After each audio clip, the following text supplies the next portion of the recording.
Hi, welcome to Mondays with Mary and happy Lent. So today is the first Monday of Lent.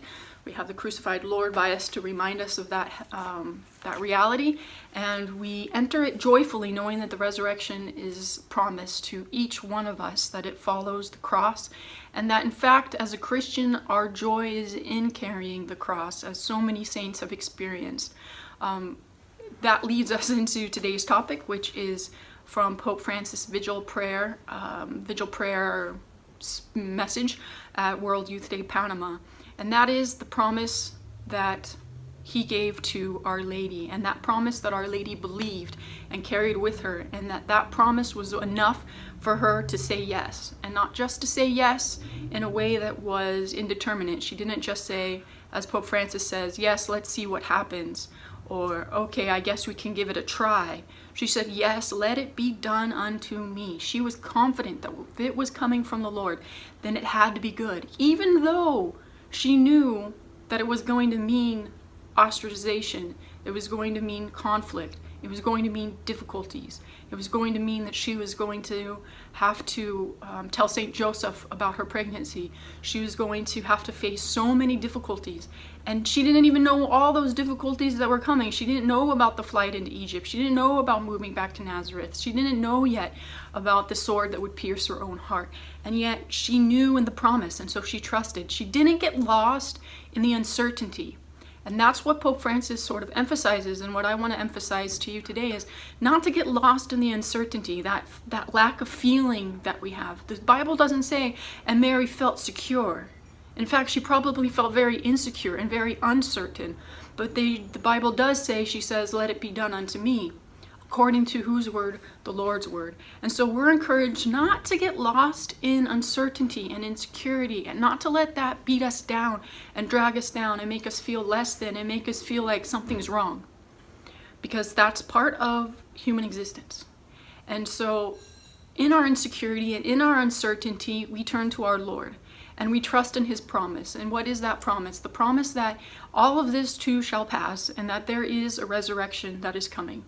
The promise that he gave us Our Lady at the foot of the cross, to be our own mother and to watch over us and to care for us. The promise that the most important thing is our holiness, because everything else is going to pass away and everything else is going to end. But our relationship with God, if we build it up now, will endure eternally. This is the promise, and this is the same promise really that Our Lady said yes to. And she carried that promise through all of the uncertainty and the difficulties and the crosses and the difficulties, I already said that she faced in her life. Now, because of her ability to do this, she was and is called by Pope Francis the influencer of God.